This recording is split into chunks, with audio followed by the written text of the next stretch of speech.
करें शुरू? जी सर करें। हाँ, तो कॉर्पोरेट अकाउंटिंग का हम नया चैप्टर आज शुरू करेंगे, chapter number 1, corporate accounting and finance management. We will start a new chapter. ठीक है sir. The name of the chapter is क्या है? Introduction of accounting. अकाउंटिंग। अब मैं बात करता हूँ इसमें हम मेजरली किन किन चीज़ों के बारे में बात करेंगे। अकाउंटिंग क्या होता है, जो हमने पढ़ा था इन द अपना 11th-12th स्टैंडर्ड के अंदर पढ़ा था। बुक कीपिंग क्या होता है, सिंगल एंट्री सिस्टम क्या होता है, डबल एंट्री सिस्टम क्या होता है।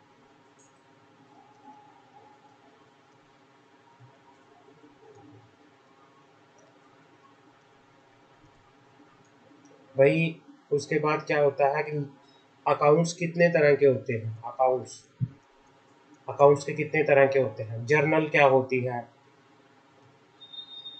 जर्नल क्या होता है, लेजर क्या होता है, ट्रायल बैलेंस क्या होता है।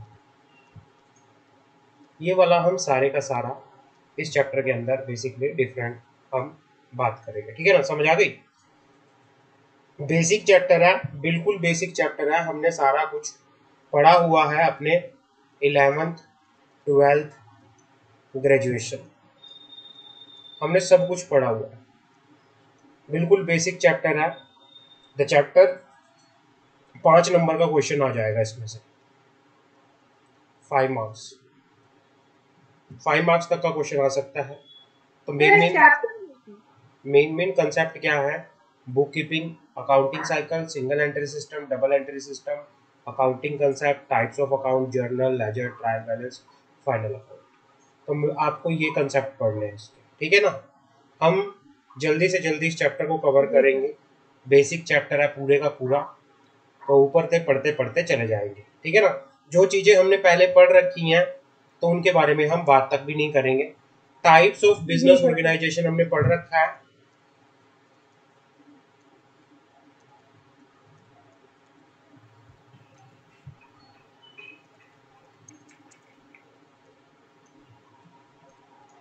हमने टाइप्स ऑफ बिजनेस ऑर्गेनाइजेशन पढ़ा हुआ है या नहीं पढ़ा हुआ है, मुझे बताओगे। बिजनेस ऑर्गेनाइजेशन कितनी तरह का होता है, टाइप्स क्या होते हैं, पता है?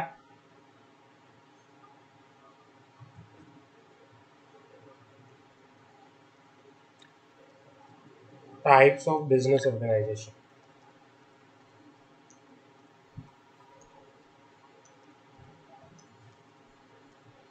मेरी आवाज आप बच्चों को आ रही है अच्छे से?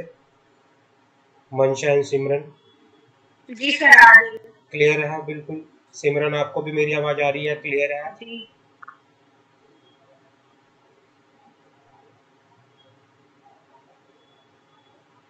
हाँ, यस सर आ रही है। ओके। तो है हमारे पास अब क्या है, अब टाइप्स ऑफ बिजनेस ऑर्गेनाइजेशन होती हैं अलग अलग तरह की।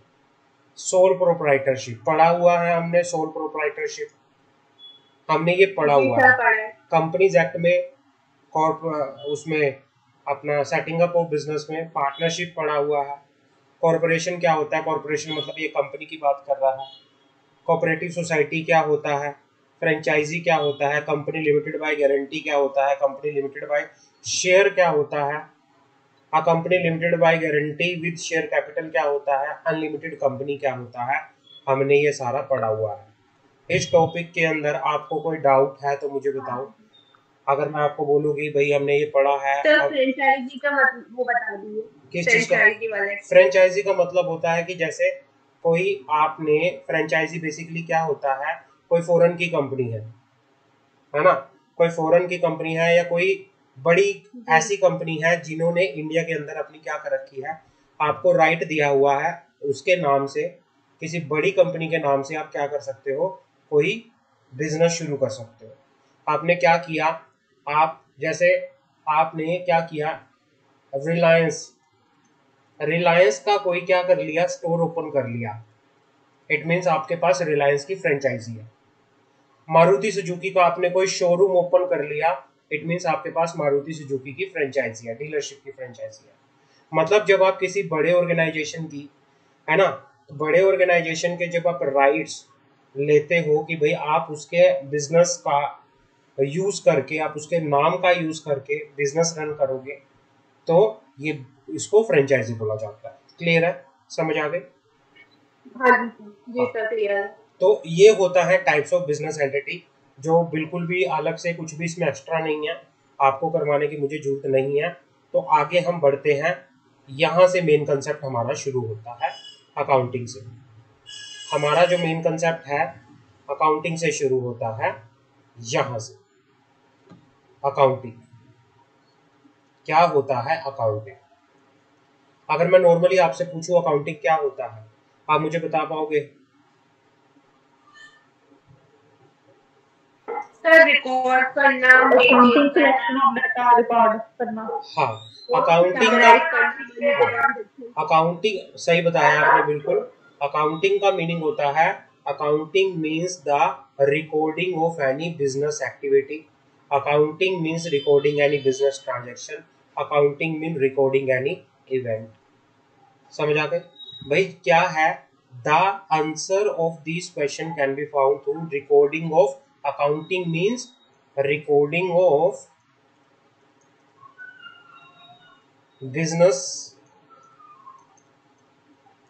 Activity, business transaction, business event. किसी भी बिजनेस इवेंट को, बिजनेस एक्टिविटी को, बिजनेस ट्रांजैक्शन को रिकॉर्ड करना, so that they can reveal the correct outcome, so that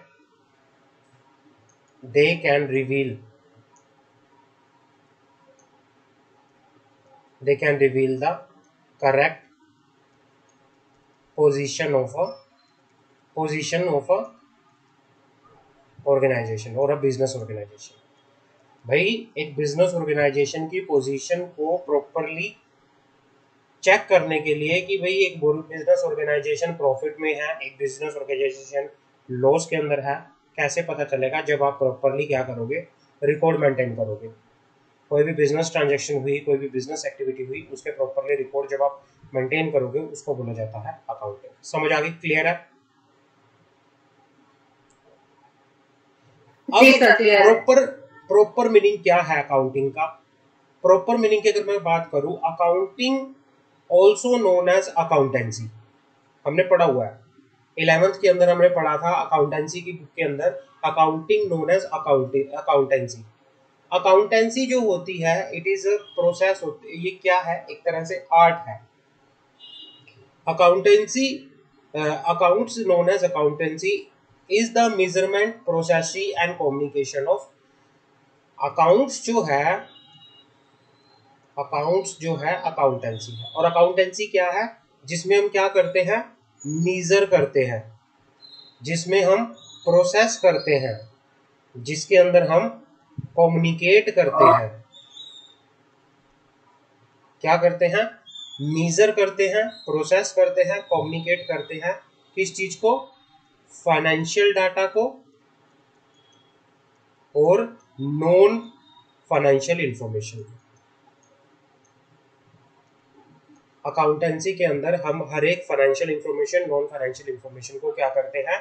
measure करते हैं, प्रोसेस करते हैं और कम्युनिकेट करके आकर चलते हैं। समझ आ गई? क्लियर है? अकाउंटिंग क्या होती है? It is called the language of business. पढ़ा हुआ है ना? Accounting is the language of business. Business की लैंग्वेज होती है ये, बिजनेस की लैंग्वेज होती है। अकाउंटिंग से हम किसी भी ऑर्गेनाइजेशन के रिजल्ट्स को क्या करते हैं? मीजर करते हैं कि ऑर्गेनाइजेशन प्रॉफिट में है या लॉस में है। उसके रिजल्ट्स को, उसके फाइनेंशियल रिजल्ट्स को क्या करते हैं? मीजर करते हैं। अकाउंटिंग इंफॉर्मेशन देती है किसको? इन्वेस्टर्स को, क्रेडिटर्स को, मैनेजमेंट को, रेगुलेटर्स को, प्रैक्टिशनर ऑफ अकाउंटिंग्स को वो इंफॉर्मेशन प्रोवाइड करती है अकाउंटिंग। आपको जैसे आप इन्वेस्टर हो, आप किसी कंपनी के अंदर इन्वेस्टमेंट करना चाहते हो, शेयर परचेज करना चाहते हो, कैसे कैसे आप कैसे डिसाइड करोगे कि मुझे इस कंपनी के अंदर इन्वेस्टमेंट करनी चाहिए या नहीं करनी चाहिए, उस कंपनी की फाइनेंशियल पोजीशन को चेक करके। और फाइनेंशियल पोजीशन कैसे चेक करोगे? जब उसके अकाउंटिंग को आप देखोगे, अकाउंट्स बताता है कि कंपनी की पोजीशन क्या है, लॉस में है, प्रॉफिट में है, किस तरह की है। तो ये इन्वेस्टर्स को, क्रेडिटर्स को, मैनेजमेंट को क्या करता है, वेरियस इंफॉर्मेशन बता के चलता है, सो दैट दे वो डिसीजन लेते हैं उसके बेसिस पे। समझ आ गई क्या होता है अकाउंटिंग का मीनिंग? क्लियर है? जी सर क्लियर है। हाँ। अब क्या होता है अकाउंटिंग जो है, accounting is an art of recording, classifying, summarising in a significant manner and in a term of money transaction and event are in part at least of financial character and interpreting the results thereof। American institute certified public accountant ने बोला है, AICPA ने बोला है कि भाई accounting जो है वो एक आर्ट है। अकाउंटिंग एक आर्ट है। किस चीज की एक आर्ट है वो? जिसके अंदर हम रिकॉर्ड करते हैं, क्लासिफाई करते हैं, समराइज करते हैं। किसको? फाइनेंशियल, किसको करते हैं? फाइनेंशियल ट्रांजैक्शंस को, बिजनेस की ट्रांजैक्शन को, मनी की ट्रांजैक्शंस को, जिससे हम क्या करते हैं, इंटरप्रिटेट करते हैं the results of a organization, तो भाई क्या है, किस तरह से है। क्लियर है? समझ आ गई? हाँ जी सर क्लियर। हाँ, आगे बढ़ते हैं। अब अकाउंटिंग के फीचर्स क्या हैं? अकाउंटिंग के फीचर्स क्या है? अकाउंटिंग के फीचर्स हमने ऊपर जो डेफिनेशन पढ़ी, उसी डेफिनेशन के बेसिस पे इसके अलग अलग फीचर्स हैं। पहला फीचर्स है अकाउंटिंग जो है वो आर्ट है। Accounting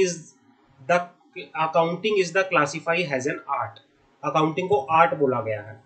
it help us in attaining our aim of ascertaining the financial results. मतलब ये कहता है कि इसके जरिए हम क्या करते हैं, किसी भी ऑर्गेनाइजेशन के फाइनेंशियल रिजल्ट्स को सर्टेन करते हैं। कंपनी का ऑपरेटिंग प्रॉफिट कितना है, कंपनी की फाइनेंशियल पोजीशन क्या है, हम फाइनेंशियल डाटा को क्या करते हैं, एनालाइज करके इंटरप्रिटेट करते हैं कि कंपनी प्रॉफिट में है या लॉस में है, और उसके बेसिस पे हम अपने डिसीजन लेते हैं।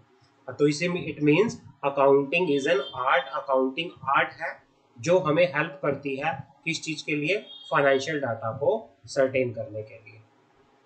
It help us. Financial results क्या होते हैं? फाइनेंशियल रिजल्ट्स कंपनी की फाइनेंशियल पोजीशन, कंपनी का ऑपरेटिंग प्रॉफिट हो सकता है, जिसमें हम क्या करते हैं, फाइनेंशियल डाटा को अकाउंटिंग के थ्रू हम फाइनेंशियल डाटा को इंटरप्रिटेट करते हैं। समझ आ गई? दूसरा, accounting involve recording, classifying and summarising. Accounting का मतलब क्या है? इसमें हम रिकॉर्ड करते हैं। Record mean systematically write down the transaction. हर एक ट्रांजैक्शन, जो भी कंपनी ट्रांजैक्शन कर रही है, जो भी कंपनी बिजनेस के इवेंट्स कर रही है, उसको साथ ही साथ बुक्स ऑफ अकाउंट्स के अंदर क्या कर लेना, रिकॉर्ड कर लेना। क्लासीफाई का मतलब होता है, classify is the process of grouping transaction. Grouping का ट्रांजैक्शन मतलब क्या है कि सेल की अलग से पूरी क्या होगी, ग्रुपिंग होगी। परचेज, सेल के लिए सेल अकाउंट, परचेज के लिए परचेज अकाउंट, कैश के लिए कैश अकाउंट, बैंक के लिए बैंक अकाउंट, किसी का नाम के लिए पर्सनल अकाउंट, अलग अलग क्या कर देते हैं। और जब ये ग्रुपिंग की जाती है, इस ग्रुपिंग को बोला जाता है, रिकॉर्डिंग ऑफ ट्रांजैक्शन को बोला जाता है जर्नल।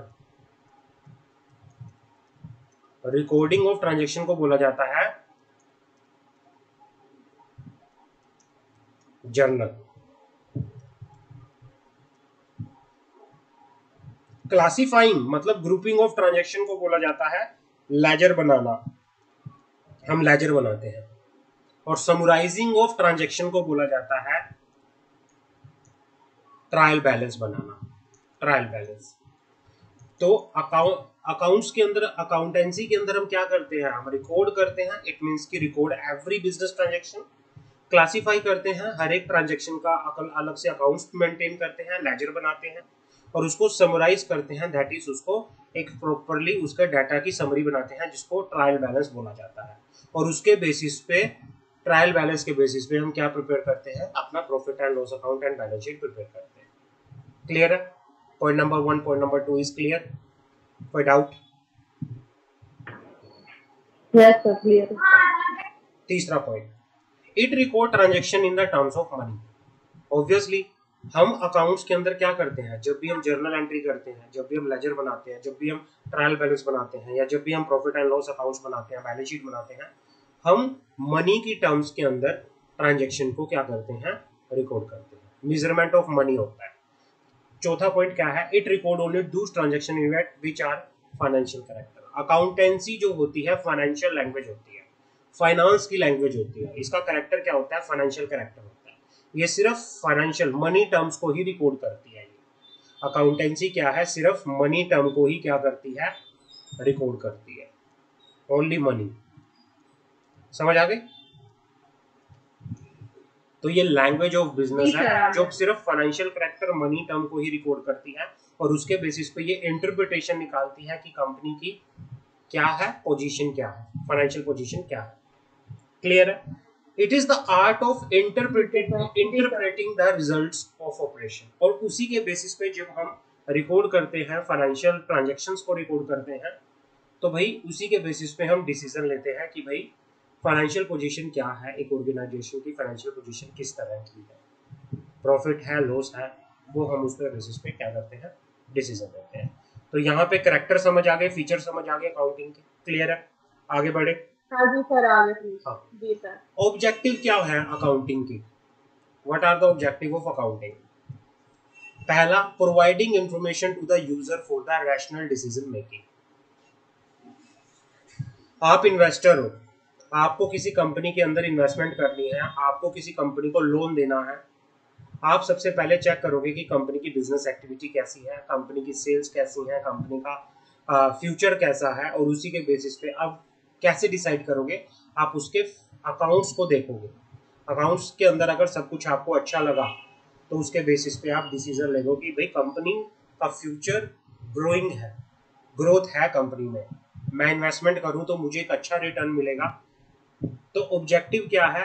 पहला कि भाई जो भी यूजर्स है, यूजर्स कोई भी हो सकता है, कंपनी के इन्वेस्टर, कंपनी के डायरेक्टर, कंपनी के शेयर होल्डर्स, कंपनी के क्रेडिटर्स, कोई भी कंपनी के मालिक, उनको एक डिसीजन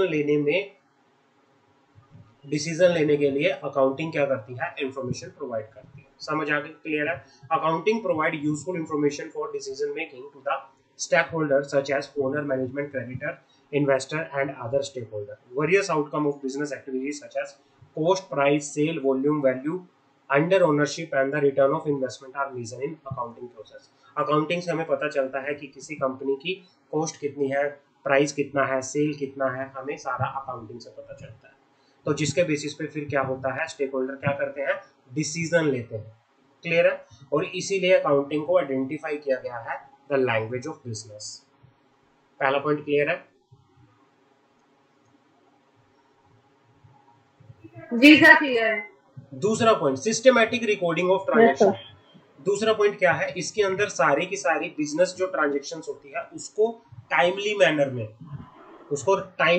में रिकॉर्ड किया जाता है। एक फाइनेंशियल ईयर होता है 1 अप्रैल से लेकर 31 मार्च तक का। उस फाइनेंशियल ईयर के अकॉर्डिंग टाइमली मैनर में जो भी टाइम टू टाइम ट्रांजैक्शंस होती रहती हैं उनको प्रॉपर्ली क्या किया जाता है, रिकॉर्ड किया जाता है, क्लासिफाई किया जाता है, समराइज किया जाता है। क्लियर है? Third point, ascertainment the result of the about transactions. ऊपर जब हम जर्नल बनाते हैं, लेजर बनाते हैं, ट्रायल बैलेंस बनाते हैं, उसके बेसिस पे हम प्रॉपर्ली फिर क्या करते हैं, अपना प्रॉफिट एंड लॉस अकाउंट और बैलेंस शीट प्रिपेयर करते हैं। Balance sheet and profit and loss account, balance sheet and profit and loss account हमेशा किसके ऊपर डिपेंड करता है, कंपनी के ट्रायल बैलेंस के ऊपर। ट्रायल बैलेंस से हम क्या करते हैं, बैलेंस शीट बनाते हैं, प्रॉफिट एंड लॉस बनाते हैं, जिससे हमें कंपनी की इनकम एक्सपेंसेस का पता चलता है, जिसके बेसिस पे हमें ये पता चलता है कि भाई कंपनी को प्रॉफिट हुआ है, लॉस हुआ है, और उसी के बेसिस पे फिर आगे जो स्टेक होल्डर्स है, जो कंपनी के इन्वेस्टर्स हैं, जो क्रेडिटर्स हैं, वो क्या लेते हैं, डिसीजन लेते हैं। समझ आ गए? जी सर। Yes sir.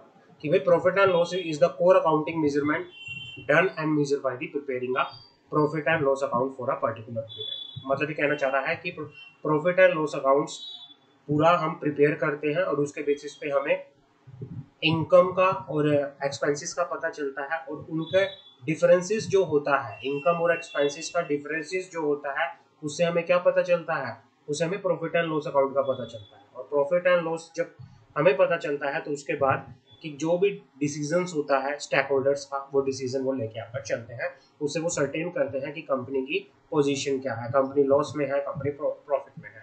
उसके बाद point number 4, certain the financial position of the company. ऊपर वाले में तो था कि सर्टेनमेंट द रिजल्ट्स मतलब कंपनी प्रॉफिट में है लॉस में है, और इसमें फाइनेंशियल पोजीशन कंपनी की जो बैलेंस शीट होती है, बैलेंस शीट वो कौन बताती है, वो कंपनी की बैलेंस शीट कंपनी की फाइनेंशियल पोजीशन को बताती है। हमेशा ध्यान रखो, जो प्रॉफिट एंड लॉस अकाउंट होता है वो रिजल्ट्स बताता है, फाइनेंशियल रिजल्ट्स, एक साल के फाइनेंशियल रिजल्ट्स बताता है कंपनी प्रॉफिट में है लॉस में है। अगर आपको ये पता करना है कि कंपनी की फाइनेंशियल पोजीशन क्या है, कंपनी की ग्रोइंग है या क्या है, कंपनी स्ट्रॉन्ग है किस तरह से है, कंपनी की एक अच्छी नेटवर्थ है, तो उसके लिए फिर आपको बैलेंस शीट चेक करनी पड़ेगी to certain the financial position. Balance sheet आप चेक करोगे और उसमें क्या करोगे, आप सर्टेन करोगे to certain the financial position. Clear है?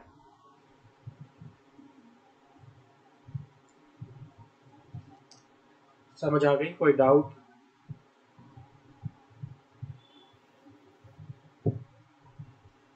जी सर, आ गई समझ। लास्ट पॉइंट हमारे पास है to know sir, the solvency position.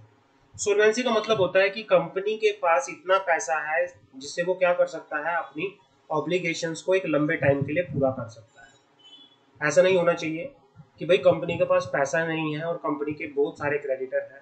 अगर ऐसी सिचुएशन में आ जाए तो कंपनी क्या हो जाएगी, इंसॉल्वेंट हो जाएगी। जब कंपनी के पास क्रेडिटर ज्यादा हैं लेकिन पैसा कम है उनको देने के लिए। सोल्वेंसी पोजीशन क्या होती है, बेस्ट सोल्वेंसी पोजीशन क्या होती है कि जब कंपनी के पास फंड्स बहुत ज़्यादा है और वो लॉन्ग टर्म तक जो भी कंपनी की लाइबिलिटीज अराइज होंगी उनको पूरा कर सकती है कंपनी। तो ये भी हमें कैसे पता चलता है, ये भी हमें अकाउंटिंग के जरिए हमें बैलेंस शीट और प्रॉफिट एंड लॉस अकाउंट से ही पता चलता है कि भाई कंपनी सोल्वेंट है या नहीं है, लॉन्ग टाइम के लिए सोल्वेंट है या नहीं है। तो ये सारा हम किससे पता करते हैं, यही एक ऑब्जेक्टिव होता है अकाउंटिंग को करने का, अकाउंट्स प्रिपेयर करने का। क्लियर है? यहाँ तक कोई डाउट किसी तरह का? समझ आ गया अकाउंटिंग क्या होता है, अकाउंट्स के फीचर्स क्या होते हैं, जी सर। अकाउंट्स के ऑब्जेक्ट्स क्या होते हैं। क्लियर है? आगे बढ़ते हैं। अब बात करते हैं जी बुक सर। कीपिंग क्या होता है। अकाउंट्स हमने पढ़ लिया, अब बात आती है बुक कीपिंग क्या होता है। बुक कीपिंग कोई मुझे बताएगा बुक कीपिंग क्या होता है? Recording the information book keeping के अंदर क्या होता है कि देखो, एक इन द होता है books of the account. Account, एक होती है अकाउंट, एक होता है बुक कीपिंग। बुक कीपिंग के अंदर बेसिकली क्या आता है, रिकॉर्डिंग करने का काम, recording of day to day business transaction, day to day business transaction. Bookkeeping के अंदर जर्नल आती है, लेजर आती है, ट्रायल बैलेंस आता है, और अकाउंट के अंदर बैलेंस शीट आती है and profit and loss account आता है। ये हमेशा ध्यान रखना। बुक कीपिंग अलग चीज होती है, अकाउंट अलग चीज होता है। बुक कीपिंग के अंदर डेली की जो बुक, डेली के जो वाउचर्स, डेली के जो इनवॉइसेस रिपोर्ट किए जाते हैं, वो बुक कीपिंग होता है। Book keeping is a science as well as art of correctly recording in the books of account all those business transaction that result in transfer of money and money worth. Bookkeeping is activity concern with recording and classifying financial data. मतलब bookkeeping क्या होता है, book keeping basically किससे related होता है, book keeping basically related with the recording of financial data. समझ आ गई? रिकॉर्डिंग ऑफ फाइनेंशियल डाटा या क्लासिफाइंग ऑफ फाइनेंशियल डाटा। अब बुक कीपिंग के अंदर क्या क्या स्टेप्स इन्वॉल्व होते हैं? बुक कीपिंग के अंदर सबसे पहले आता है कि किसी भी इंफॉर्मेशन को पहले कलेक्ट करते हैं। मान लो आप बिजनेस करते हो, आपके पास सबसे पहले आज इंफॉर्मेशन आएगी कि भाई इतने का माल सेल हुआ। सेल कर जब आपके पास इंफॉर्मेशन आई, अब आप फिर चेक करोगे कि किस तरह की इंफॉर्मेशन है, ये फाइनेंशियल नेचर की है, नॉन फाइनेंशियल नेचर की है, आइडेंटिफाई करोगे। पहले होता है कलेक्शन ऑफ फाइनेंशियल इंफॉर्मेशन, फिर करते हो आइडेंटिफिकेशन ऑफ फाइनेंशियल इंफॉर्मेशन, फिर उसको मीजर करते हो in the term of money कि कितने की सेल हुई, फिर उसको रिकॉर्ड करते हो, क्लासिफाई करते हो, और फिर उसका एक ट्रायल बैलेंस प्रिपेयर करते हो। समझ आ गई? बुक कीपिंग के अंदर जो स्टेप इन्वॉल्व होते हैं समझ आ गई कि सबसे पहले फाइनेंशियल इंफॉर्मेशन को कलेक्ट किया जाता है, उसके बाद फाइनेंशियल इंफॉर्मेशन को आइडेंटिफाई किया जाता है, फिर उसको मनी की टर्म में मीजर किया जाता है, देन उसकी जर्नल एंट्री होती है, फिर उसका लेजर बनाया जाता है, और फिर उसका ट्रायल बैलेंस बनाया जाता है। ये होता है बुक कीपिंग का पूरा प्रोसेस। समझ आ गई? क्लियर है? जी सर क्लियर है। Yes, sir. आपके पास आता है what is the difference between the book keeping and accounting. Book keeping जो होता है, it is book keeping is an input for the accounting. Bookkeeping, accounting. Book keeping जो होता है वो डाटा प्रिपेयर करती है, किसके लिए? अकाउंट्स के लिए। बुक कीपिंग फर्स्ट स्टेप हमेशा बुक कीपिंग होता है। जब तक आपके पास बुक्स ही नहीं है, जब तक आपके पास डाटा ही नहीं है, आप अकाउंट प्रिपेयर नहीं कर सकते अपने। तो सबसे पहले क्या होता है, जो output of bookkeeping is input for the accounting. भाई बुक कीपिंग में जो ट्रायल बैलेंस आपका बनता है, वो ट्रायल बैलेंस जो आउटपुट होता है वो आपकी अकाउंटिंग के लिए क्या बन जाता है? इनपुट बन जाता है, इनपुट। फिर उस ट्रायल बैलेंस का यूज करके आप अकाउंट बनाते हो। समझ आ गई? जी सर। हाँ। जहां पर बुक कीपिंग क्लोज हो जाता है ना, बुक कीपिंग का काम जहां पर क्लोज हो जाता है, वहां से अकाउंट्स का काम शुरू हो जाता है।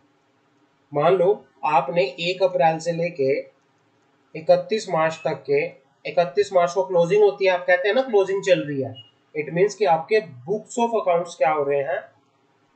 क्लोज हो रहे हैं। बुक, आपकी बुक क्लोज हो रही है, और जब बुक क्लोज हो जाती है उसके बाद काम शुरू हो जाता है अकाउंट्स प्रिपरेशन का, ऑडिटिंग का काम शुरू हो जाता है। ऑडिटिंग के बेसिस पे फाइनेंशियल स्टेटमेंट बनती है, P&L प्रिपेयर किया जाता है, बैलेंस शीट प्रिपेयर की जाती है, वो काम फिर बाद का काम शुरू होता है। बुक कीपिंग नॉर्मल अकाउंटेंट भी कर लेता है, लेकिन बैलेंस शीट प्रिपेयर करने का काम प्रोफेशनल्स करते हैं। अकाउंट्स प्रिपेयर करने का काम, अकाउंटिंग का काम जो होता है वो प्रॉपरली प्रोफेशनल्स करते हैं। बुक कीपिंग का काम जनरल अकाउंटेंट भी कर लेता है, लेकिन जो accounting, balance sheet, profit and loss, ये काम कौन करता है? ये काम हमेशा चार्टर्ड अकाउंटेंट करता है। समझ आ गई मेरी बात?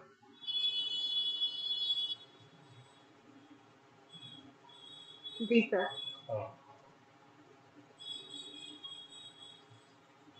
जो कहते हैं ना कि भाई कि सर काम तो एक नॉर्मल अकाउंटेंट भी करता है, नॉर्मल अकाउंटेंट का काम बुक कीपिंग तक लिमिटेड रहता है बस। वो रोज की जर्नल एंट्री रिकॉर्ड करना, रोज का लेजर प्रिपेयर करना, रोज का ट्रायल बैलेंस करना। बट बाद में जो चीजें होती हैं वो प्रोफेशनल्स करते हैं, सीए करते हैं। Purpose of bookkeeping is to systematically record of transaction and event of financial character. Bookkeeping के अंदर हम क्या करते हैं? बिजनेस ट्रांजैक्शंस को, बिजनेस इवेंट्स को जो फाइनेंशियल नेचर के हैं उनको रिकॉर्ड करते हैं। और जो अकाउंट्स का पर्पस है, अकाउंट्स से हमें, हमारा अकाउंट्स प्रिपेयर करने का पर्पस होता है to certain the financial position of the company. Accounts prepare करने का पर्पस होता है क्या करना? Financial position, financial strength of the company को सर्टेन करना कि कंपनी लॉस में है, कंपनी प्रॉफिट में है। कैसे पता चलेगा? जब आप P&L बनाओगे, फाइनेंशियल की कंपनी की पोजीशन क्या है, जब आप बैलेंस शीट बनाओगे वो तब पता चलेगा। क्लियर है? जी सर क्लियर है। एनी डाउट अभी तक जो पढ़ा, कोई डाउट? नहीं सर। ओके। बुक कीपिंग क्या है? Book keeping is the foundation of accounting. Foundation होता है अकाउंटिंग का। फाउंडेशन कौन होता है? बुक कीपिंग होता है। बुक कीपिंग प्राइमरी होता है। प्राइमरी फर्स्ट स्टेप होता है बुक कीपिंग, सेकेंड स्टेप होता है accounting. Accounting is considered as language of business. Accounting जो है लैंग्वेज ऑफ बिजनेस है। जो भी यहाँ पे डाटा इकट्ठा किया जाता है उस डाटा को इंटरप्रिटेशन करने का काम अकाउंटिंग करता है। अकाउंट्स ही हमें बताता है। Book keeping is carried out by the junior staff. जो बुक कीपिंग है वो जूनियर स्टाफ करते हैं, अकाउंटेंट। लेकिन अकाउंटिंग का काम सीनियर स्टाफ जिनके पास अच्छा स्किल्स है, जिसके पास एनालाइज करने का, ऑडिट करने का, इंटरप्रिटेशन करने का, बेसिकली चार्टर्ड अकाउंटेंट, वो। Objective of bookkeeping is to summarise cumulative effect of all economic transaction of a business for a given period by maintaining permanent record of these transaction with it is evidence and financial effect on the accounting variables। Book keeping का basically क्या object होता है कि भाई जितनी भी business transactions हुई हैं उनको क्या करना, उनको प्रॉपरली मेंटेन करना, रिकॉर्ड करना, और उनके जो भी एविडेंस हैं उनको प्रॉपरली क्या करना, मेंटेन करके यहाँ पर चलना। और जो अकाउंटिंग होती है उसका क्या ऑब्जेक्ट है? जो बुक कीपिंग हुई है उस बुक कीपिंग को एनालाइज करना, इंटरप्रिटेट करना कि भाई कंपनी की फाइनेंशियल पोजीशन क्या है, और उसको फिर इन्फॉर्म करना टू द स्टेक होल्डर्स को फिर वो इंफॉर्मेशन प्रोवाइड करना। वो कौन प्रोवाइड करना है, किसके थ्रू होता है वो काम सारा? इस जो बुक कीपिंग के अंदर जो डाटा बनता है उस डाटा को एनालाइज और इंटरप्रिटेशन करने की प्रोसेस क्या कहलाती है? अकाउंटिंग कहलाती है। समझ आ गई मेरी बात? क्लियर है? हाँ जी सर। जी सर क्लियर है। अब आता है अकाउंटिंग साइकिल क्या होता है। अकाउंटिंग साइकिल कैसे चलता है? सबसे पहले अकाउंटिंग साइकिल के अंदर हम स्टार्टिंग करते हैं रिकॉर्डिंग ऑफ ट्रांजैक्शन से। हम पहले क्या करते हैं? ट्रांजैक्शंस को रिकॉर्ड करते हैं, फिर हम जर्नल एंट्री करते हैं, फिर हम लेजर बनाते हैं, फिर हम ट्रायल बैलेंस बनाते हैं, फिर एडजस्टमेंट एंट्री होती है, फिर एडजस्टमेंट होती है ट्रायल बैलेंस की, फिर क्लोजिंग एंट्री होती है, फिर होती है फाइनेंशियल स्टेटमेंट। हम अकाउंट्स में यही करते थे ना 12th के अंदर, 11th 12th के अंदर हम पहले जर्नल एंट्री करते थे। जर्नल एंट्री करने के बाद हम लेजर बनाते थे, लेजर बनाने के बाद हम ट्रायल बैलेंस बनाते थे, और ट्रायल बैलेंस में हम उसके बाद कोई भी एडजस्टमेंट करनी होती थी, एडजस्टमेंट की एंट्री करते थे। एडजस्टमेंट की एंट्री करते थे किसकी? ट्रायल एंट्री भी करते थे, एडजस्टमेंट ट्रायल एंट्री। और उसके बाद फिर हम एक क्लोजिंग एंट्री करते थे, closing entry. Opening balance closing balance आता था, क्लोजिंग एंट्री करते थे, और बाद में हम financial statement profit and loss account prepare करते थे। तो ये पूरा साइकिल होता है अकाउंटिंग का। समझ आ गई? क्लियर है? ये वाली जो प्रोसेस होती है, देखो ये वाली जो प्रोसेस होती है यहाँ से यहाँ तक की, इसको बोला जाता है बुक कीपिंग। Book keeping. और इसको बोला जाता है जर्नल, सॉरी अकाउंटिंग। यहाँ से अकाउंटिंग का काम शुरू हो जाता है। हाँ जी, क्या बोल रहे हो मंशा? क्लोजिंग एंट्री तक पूरा क्या है? अकाउंट, वो बुक कीपिंग का काम। हाँ, बुक कीपिंग का काम रहता है। कुछ कह रही हो मंशा? तो सर ये बुक कीपिंग का जो काम होता है, जी सर, सर जो बुक कीपिंग का जो काम रहता है नॉर्मल अकाउंटेंट जो होते हैं वो नॉक करते हैं, और जो फाइनेंशियल स्टेटमेंट और बैलेंस प्रिपेयर करने का काम होता है वो चार्टर्ड अकाउंटेंट के पास होता है। फाइनेंशियल स्टेटमेंट प्रिपेयर करने का काम चार्टर्ड अकाउंटेंट करते हैं। ऑडिटिंग करते हैं जब वो, when they are preparing for the auditing, वो अपना पूरा फाइनेंशियल स्टेटमेंट प्रिपेयर करते हैं, बैलेंस शीट प्रिपेयर करते हैं। वो पूरा काम कौन करता है? वो ऑडिट स्टाफ करता है, पूरा अकाउंटेंट्स करते हैं, चार्टर्ड अकाउंटेंट करते हैं। लेकिन जो नॉर्मली बुक कीपिंग का काम होता है वो अकाउंटेंट, जर्नल अकाउंटेंट जो होते हैं, एक नॉर्मल अकाउंटेंट जो होते हैं वो करते हैं। समझ आ गई? जी। अब बेसिक अकाउंटिंग टर्म क्या होती है? अकाउंट्स के अंदर कुछ टर्म्स आती है, मोटा मोटा पढ़ता चलेंगे। बेसिक है, कुछ बिल्कुल बेसिक है ये जो हमने आज पहले भी पढ़ा हुआ है। कुछ अकाउंट्स के अंदर टर्म्स आती हैं। अकाउंट ट्रांजैक्शन का पता है क्या होता है? ट्रांजैक्शन, ट्रांजैक्शन कोई भी ट्रांजैक्शन हो सकती है यस जो, सर। हाँ, जिसके अंदर कंसिडरेशन तो मनी से इन्वॉल्व है। रिलेटेड कोई भी चीजें। हाँ, ट्रांजैक्शन, मनी डिपॉजिट करनी, मनी विड्रॉ करनी। हाँ, कुछ सिमरन क्या कह रही हो?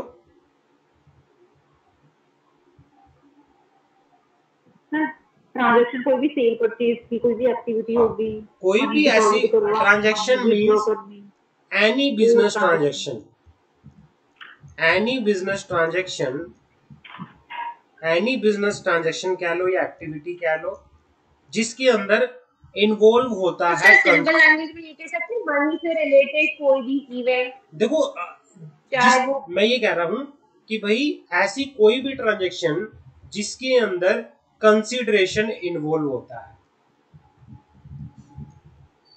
चाहे कंसिडरेशन क्या होता है, मनी में भी हो सकता है, कैश में भी ट्रांजैक्शन हो सकती है, क्रेडिट भी ट्रांजैक्शन हो सकती है, उधार की ट्रांजैक्शन। समझ आ गई?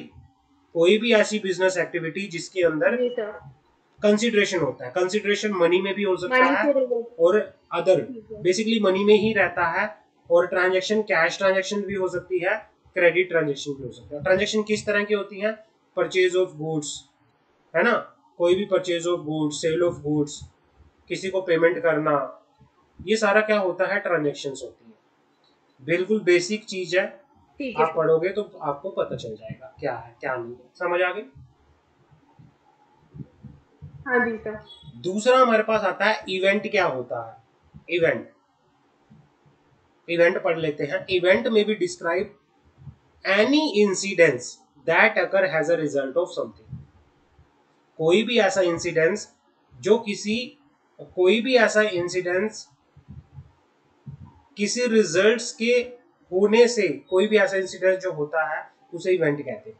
अगर मैं अकाउंटिंग सेंस में बात करूं, an event can be understood as the financial final outcome of business activity that can affect the account balance of the company if it is financial nature, where there is increase or decrease in the company's assets or liability, the accounting event take place. Therefore it can change the fundamental accounting equations and can be expressly monetarily. ये कहना चाह रहा है कि event क्या होता है कि किसी रिजल्ट्स के, भाई किसी भी फाइनेंशियल इंफॉर्मेशन के चेंज होने से, किसी भी चीज के चेंज होने से कोई इवेंट अकर हो जाता है। मान लो मैं अगर इनकम की और एक्सपेंसेस की बात करूं, अगर आपके एक्सपेंसेस ज्यादा हो जाए, उसके होने से क्या होता है? एक इवेंट होता है। इवेंट का मतलब क्या होता है कि आपको क्या होगा? अगर एक्सपेंसेस ज्यादा हो गए तो आपको लॉस होगा, अगर आपकी इनकम ज्यादा होगी तो आपको प्रॉफिट होगा। इट मींस ये प्रॉफिट एंड लॉस क्या होते हैं? प्रॉफिट होना, लॉस होना, ये होते हैं इवेंट होना। कोई भी आपको आउटकम जो बिजनेस एक्टिविटी से मिलता है, जो आपके कंपनी के अकाउंटिंग को क्या करता है? अफेक्ट करता है, उसे बोला जाता है इवेंट। क्लियर है? समझ आ गई?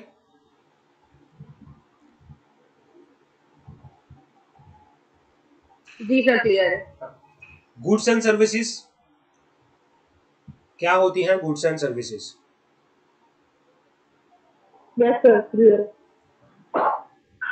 गुड्स और सर्विसेज क्या होती है? दीज आर टेंजिबल आर्टिकल और commodity in which business deal. These article और commodity are either sir good मतलब कोई भी आइटम।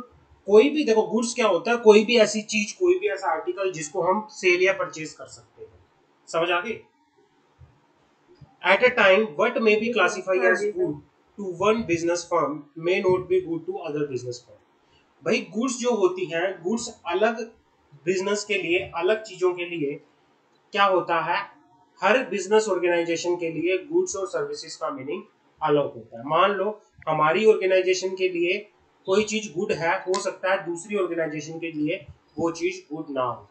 मान लो हमारे ऑर्गेनाइजेशन के अंदर हमने मारुति सुजुकी क्या करती है, सेल करती है गाड़ी, कार सेल करती है मारुति। और मान लो हमने कार परचेज की, आपने कार परचेज की, मान लो ऑफिस पर्पस के लिए कार परचेज की। जो ये आपके ऑफिस पर्पस के लिए कार होगी, ये आपकी एसेट है, दिस इज नॉट गुड, ये आपकी एसेट है। बट मारुति सुजुकी के लिए ये क्या है, ये गुड है, ये इन्वेंट्री है, इन्वेंट्री इन स्टॉक है, वो माल बेच रहा है, अपना गाड़ियां बेच रहा है, वो कोई मशीनरी नहीं है उसके लिए, वो इन्वेंट्री है। समझिए मेरी बात भाई। जिस भी चीज का यूज आप अपनी बिजनेस में करते हो, जिसमें आप जिसके लिए आप बिजनेस करते हो, जिस भी चीज का आप बिजनेस करते हो, वो चीज आपके लिए गुड बन जाती है। अब जैसे क्या है, रियल एस्टेट कंपनी है डीएलएफ। डीएलएफ क्या करती है, बिल्डिंग बनाती है, बिल्डिंग। वैसे बिल्डिंग को कहां रखा जाता है, किस कैटेगरी में आती है बिल्डिंग, मुझे बताओगे? बिल्डिंग किस कैटेगरी में आती है? Building asset. हाँ, बिल्डिंग एसेट है सर। बिल्डिंग एसेट है। बिल्डिंग वैसे हम देखें तो एसेट है, बट डीएलएफ के लिए बिल्डिंग स्टॉक इन ट्रेड है, गुड्स है।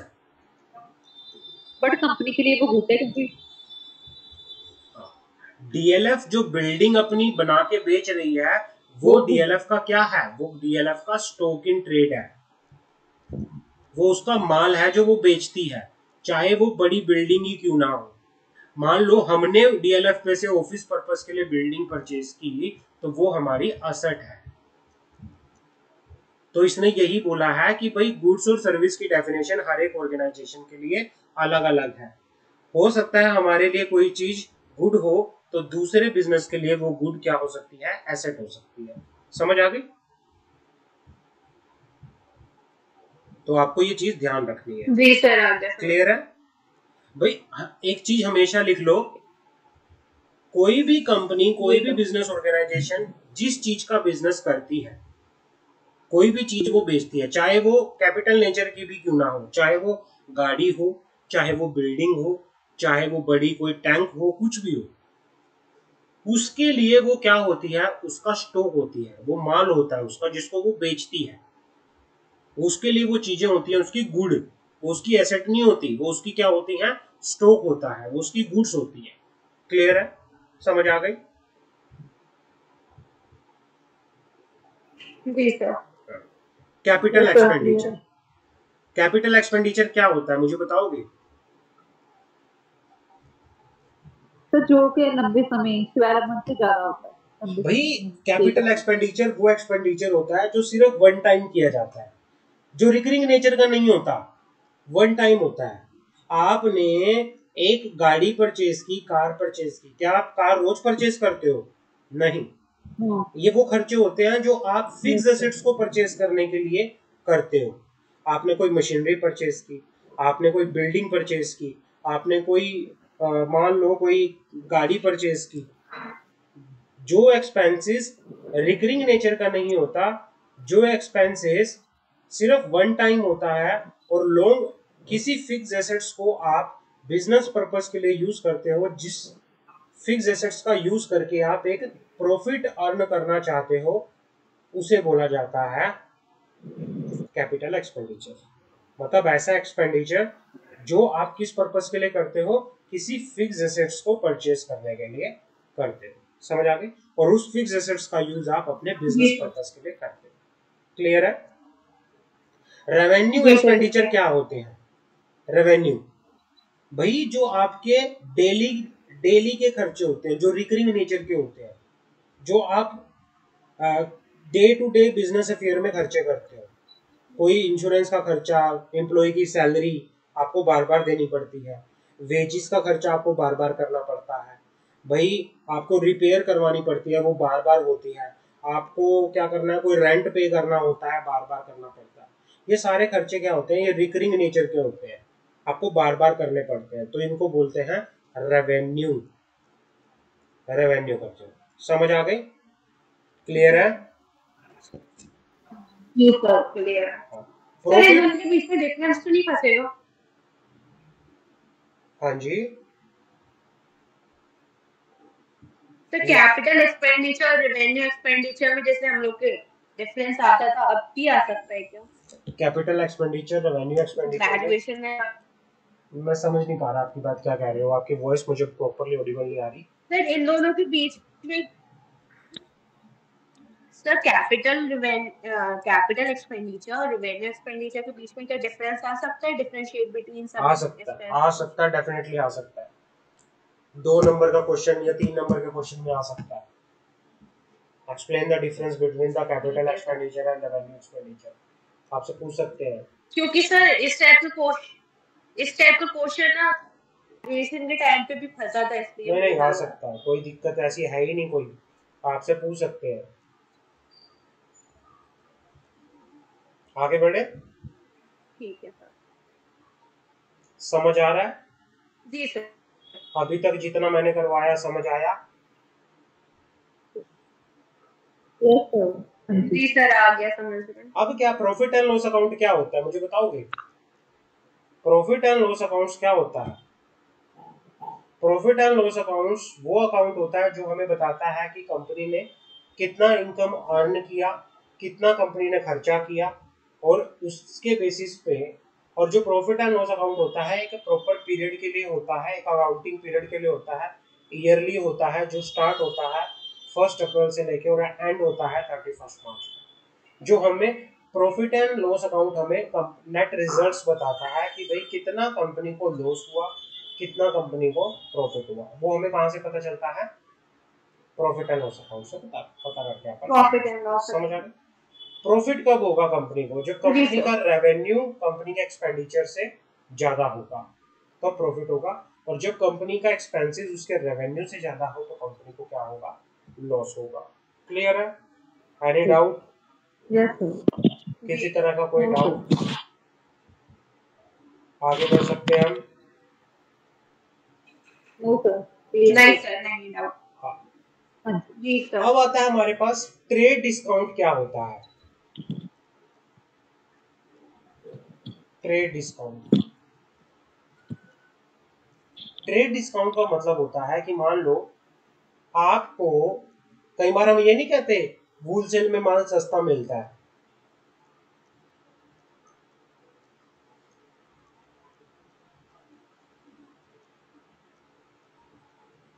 कई बार हम कहते हैं ना होलसेल का माल सस्ता मिलता है रिटेल के मुकाबले। अब होलसेलर से आप माल लेने जाते हो जी वो सर। कंपैरेटिवली सस्ता मिलता है। मान लो आपको कोई मोबाइल फोन परचेज करना था, रिटेल शॉप पे वो फोन था स्टोर के ऊपर, वो फोन था मान लो 50,000 का, लेकिन आप होलसेलर के पास गए जिनके पास बड़ा स्टॉक रहता है, उसने आपको वो फोन दिया 45,000 का। इट मीन्स कि भाई उसमें आपको कितना परसेंट डिस्काउंट? 10% का डिस्काउंट आपको मिला। तो भाई 10% का जो डिस्काउंट आपको मिलता है उसे सर। बोला जाता है ट्रेड डिस्काउंट। समझ आ गई मेरी बात? वो डिस्काउंट जो एक होलसेलर किसको देता है? जी एक होलसेलर रिटेलर को देता है। रिटेलर को। ऐसा डिस्काउंट जो एक होलसेलर एक जो रिटेलर नॉर्मली को हमें देता है। डिस्काउंट मिलता है सर रिटेलर से, हाँ, जो आज हमें कस्टमर को डिस्काउंट होता है उसको तो डिस्काउंट ही बोलते हैं। कुछ कह रहे हो सिमरन? सर जो डिस्काउंट हमें कस्टमर को हमें रिटेलर से मिलता है उसको सिंपल डिस्काउंट ही बोलते हैं। वो तो सिंपल डिस्काउंट होता है। ट्रेड डिस्काउंट का मतलब होता है कि भाई एक अगर रिटेलर जो इनकेस होता हमें इम्पोर्ट एक्सपोर्ट में डिस्काउंट मिल रहा है, है, बेसिकली इसमें इम्पोर्ट क्या होता एक्सपोर्ट का हमारा बिजनेस है, उसमें हमें डिस्काउंट, उसमें भी हाँ, ट्रेड डिस्काउंट उसमें उसमें होता है ट्रेड होता है ना, import export is also part of trade, है ना? तो वो भी तो ट्रेड होता है। हाँ, तो भाई क्या होता है कि जैसे मान लो फैक्ट्री से माल बिक के गया, फैक्ट्री से वेयर हाउस में माल चला गया, और वेयर हाउस से माल मान लो रिटेलर ले गया, रिटेलर से माल कस्टमर को चला गया, यहाँ पे माल 50 रुपए का था, यहाँ पे माल आके कितने का हो गया, 80 का हो गया, इसके पास माल जाके 100 का हो गया और कस्टमर के माल पास जाके माल 120 का हो गया। इट मीन्स कि भाई जब रिटेलर एक वूल सेलर से माल लेता है तो उसको माल सस्ता मिलता है, सस्ता, क्योंकि ये रिटेलर जो है बल्क में माल उठाता है, बल्क में।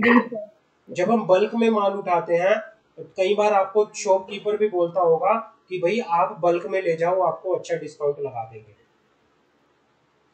समझा के मेरी बात? भाई जब आप जी सर, तो क्वांटिटी सर क्या, इसके अंदर ट्रेड डिस्काउंट तभी होगा जब होलसेलर रिटेलर को डिस्काउंट देगा। हाँ जब मतलब आप अगर रिटेलर कस्टमर का डिस्काउंट देगा तो वो ट्रेड डिस्काउंट में नहीं, नहीं इसमें आएगा। बेसिकली क्या होता है, इसमें ट्रेड की बात होती सर है कि फैक्ट्री भी तो जब डिस्काउंट दे सकती है। मतलब जो जनरली प्रैक्टिस क्या होता है कि भाई बेसिकली क्या होता है, हम इसमें कस्टमर पॉइंट ऑफ व्यू से नहीं कर रहे, we are discussing the business, और बिजनेस के अंदर कस्टमर थोड़ी बिजनेस जो करता है, बिजनेस जिसको डिस्काउंट देता है।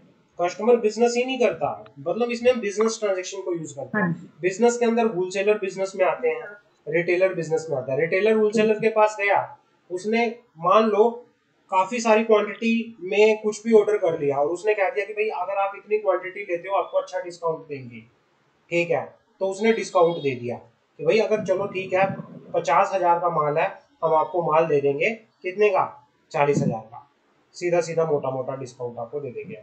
तो इसको बोला जाता है कि भाई आपको 20% का डिस्काउंट मिल गया या कुछ भी, तो वो एक तरह से ट्रेड डिस्काउंट होता है। जब होलसेलर नॉर्मली रिटेलर को क्या करता है, जो उसका लिस्ट प्राइस होता है, लिस्ट प्राइस से बिलो प्राइस पे आपको माल जब बेचता है वो, तो उसको ट्रेड डिस्काउंट बोला जाता है। समझ आ गई? जी सर ठीक है। हाँ, और ऐसा डिस्काउंट जो होता है, जब ट्रेड डिस्काउंट जो दिया जाता है उस डिस्काउंट को रिकॉर्ड ही नहीं किया जाता बुक्स ऑफ अकाउंट के अंदर। मान लो वूल सेलर ने आपको कितने का माल बेचा, वूल सेलर ने आपको, सर ऐसे सर क्यों नहीं करते रिकॉर्ड? हाँ सर आप कह रहे हैं ना कि ट्रेड डिस्काउंट को रिकॉर्ड नहीं किया जाता। मैं बताता हूँ, पूरा पूरा एक बार पढ़ लो, आपको समझ आ जाएगा। It is the discount usually allowed by the wholesaler to the जी retailer sir. computed on the list price or invoice price. For example, the list price of TV could be sell of 15,000 का TV था, wholesaler ने retailer को 20% का discount दे दिया और उसमें क्या बोला गया कि भाई this mean the retailer will get 12,000, मतलब रिटेलर वो टीवी कितने रुपए में उसको मिल जाएगा, 12,000 में मिल जाएगा after discount, and is expected to sell it finally to customer at a list price. मतलब 12,000 का माल वो आगे कितने में बेचेगा, कस्टमर को 15,000 में बेच सकता है, उसको अपना प्रॉफिट भी बनाना है। The trade discount enable the retailer to make profit by selling it the list price. Trade discount is not recorded in the books of account. The transactions are recorded at net value only. In the above example, the transaction will be recorded at 12,000 only. ये कहना चाह रहा है कि भाई जब भाई क्या होता है, एक एक वूल सेलर को अपना माल बेचना होता है, रिटेलर को बेचेगा, रिटेलर क्यों माल लेगा इससे, वूल सेलर से? रिटेलर तो अपना फायदा भी देख के लेगा कि भाई हाँ मैं माल आगे कस्टमर को बेचूंगा, और लिस्ट प्राइस अगर मान लो किसी चीज का एमआरपी ही लिखा हुआ है 50 रुपए का है, आप एमआरपी से ज्यादा तो माल नहीं बेच सकते ना, क्या एमआरपी से ज्यादा ऊपर माल बेच सकते हैं? मुझे बताओगे? क्या नहीं कर सकते हैं एमआरपी से ऊपर से? देखो क्या है, जैसे आपने कोई पैकेट पर लिया, कोई भी पैकेट ले लो, मान लो कोई भी पैकेट के ऊपर लिखा हुआ था माल का रेट, एमआरपी से ऊपर कोई भी प्रोडक्ट अपन नहीं हाँ, सेल कर सकते। उसका एमआरपी लिखा हुआ था 100 रुपए का। अब मान लो ये एमआरपी वूल सेलर ने रिटेलर को एमआरपी में ही माल बेच दिया, 100 रुपए का ही माल बेच दिया, तो क्या रिटेलर आगे कस्टमर को 100 रुपए का माल बेचेगा या नहीं बेचेगा? उसको क्या फायदा होगा? रिटेलर क्या करेगा, मैं तो बिजनेस ही नहीं करता, मुझे क्या फायदा, जब मुझे आपको 100 रुपए में ही लेके आगे 100 रुपए का ही बेचना पड़ रहा है, मेरे को तो कोई फायदा नुकसान हुआ ही नहीं ना।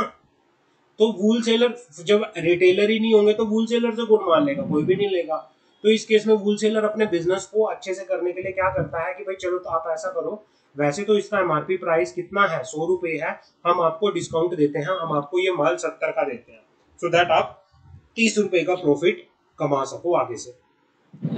और वूल सेलर क्या करता है, वूल सेलर ने ये माल मैन्युफैक्चर से हो सकता है ₹20 का परचेज किया, इसको भी फायदा है, इसको भी फायदा है, तो सबका फायदा हो इसीलिए ट्रेड डिस्काउंट दिया जाता है। ठीक है ना, समझ गए मेरी बात? Yes sir.